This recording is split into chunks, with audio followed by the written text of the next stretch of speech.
आज हम सजगता पर बात करेंगे।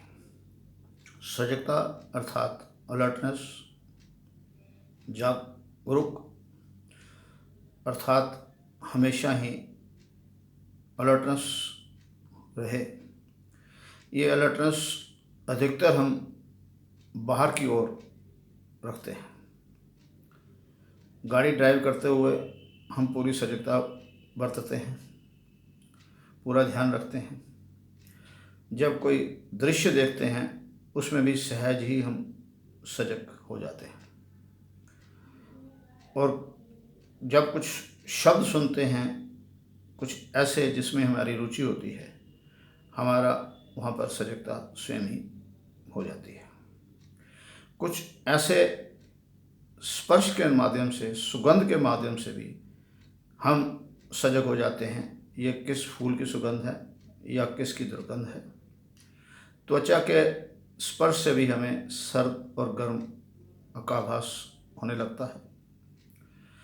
दृश्य के माध्यम से हमारी रुचि होती है और कौन सा दृश्य हमारे को रुचिकर लग रहा है और किस में हमारी रुचि नहीं है, ऐसी भी सजगता हमारे पास रहती है।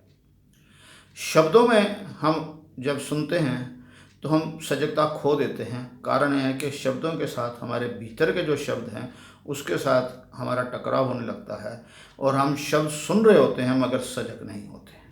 यही कारण है कि हमारे जीवन के अंदर हमने बहुत कुछ इन्फॉर्मेशन तो ली मगर सजगता ना होने के कारण हम उनका अपने जीवन में सही प्रकार से उपयोग नहीं कर पाए। एक सजगता दुनिया भर में मानव समाज के लिए ये तकरीबन हर मनुष्य कर लेता है।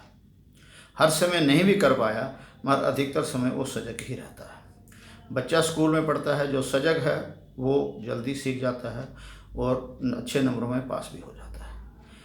कुछ ऐसे टीवी के अंदर, आजकल सोशल मीडिया के अंदर भी हम कुछ ऐसे विचार या दृश्य देखते हैं, हमारी सजगता हो जाती है। ये सजगता पूरे मानव समाज के अंदर, विश्व भर के अंदर, इसको ही सजगता के कारण वो प्रगति भी हो रही है, उन्नति भी हो रही है और जो व्यक्ति विशेष अपने कार्य में सजग रहता है उसकी अपनी पद भी ऊंचा से ऊंचा पद भी ग्रहण कर लेता है। ये सजगता का ही एक पीछे कारण बनता है। एक सजगता भीतर की है जो बहुत ही जीवन के लिए, हर मानव के लिए, जिसके अंदर बहुत कम ऐसे मानव हैं जिन्होंने अपने भीतर के अंदर सजगता करी है। अर्थात जो भी हम दृश्य देखते हैं उस समय हमारे भीतर में हमारी इंद्रिय जो हैं वो कैसा आभास करती हैं और हमारे भीतर कैसा कंपन होता है। ऐसा हमने कई बार महसूस तो करा है बहुत तेज होने से। कई बार कुछ ऐसे शब्द कानों में पड़ जाते हैं या किसी व्यक्ति विशेष का व्यवहार से हमारे भीतर की कंपन बढ़ जाती है और हमें आभास होता है कि हमें क्रोध आ रहा है, ईर्ष्या आ रही है और या किसी प्रकार का हमारा टकराव होता है, हम युद्ध की परिस्थिति में भी आ जाते हैं। और कुछ ऐसे शब्द होते हैं, ऐसा चेहरा होता है जिसको दृश्य देखते सारी हमारे भीतर एक मोह का भी, एक लगाव का भी, एक प्रेम का भी आभास होने लगता है। ये कैसे होता है, ये हमारे भीतर की इंद्रियां ही बताती हैं।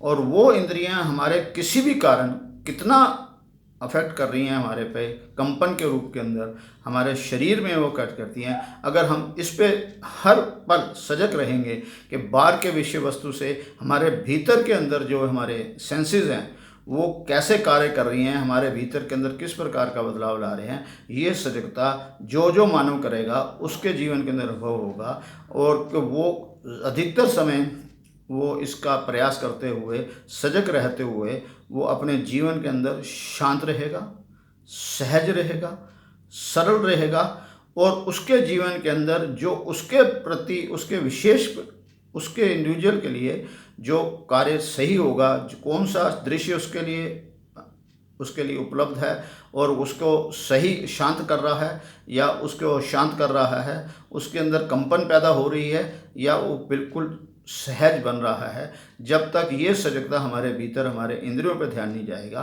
तो हम अपने जीवन के अंदर सिर्फ बाहर के ऊपर सजगता करते हुए शायद बाहरी संसार के अंदर तो उन्नति पा लेंगे, पर भीतर के अंदर जो ऐसा दीदेवार हमेशा ही कहता है कि आप बाहर का और भीतर के समन्वय करके आप संतुलित हों तो तभी आपके जीवन के अंदर सही मायने में दिशा होता है। जैसे हमारे दो पाँव हैं, कोई सा भी पाँव हम पहले उठा लें मगर उसी दिशा में दूसरा पाँव भी चलना चाहिए। उसी प्रकार हमारी बाहर की सजगता और उसी समय भीतर की सजगता में हमारे अंदर क्या प्रभाव हुआ है, क्या आभास हुआ है, कौन सा कंपन हुआ है, इसका भी अगर हम ध्यान रखेंगे तो हमारे बाहर का व्यवहार भी अच्छा हो जाएगा और लोगों से संपर्क भी अच्छा रहेगा, रिश्ते भी रहेंगे और हम स्वयं के जीवन को साधारण से असाधारण तो बनाएंगे ही मगर मानव समाज के लिए भी हम हितकारी सिद्ध होंगे।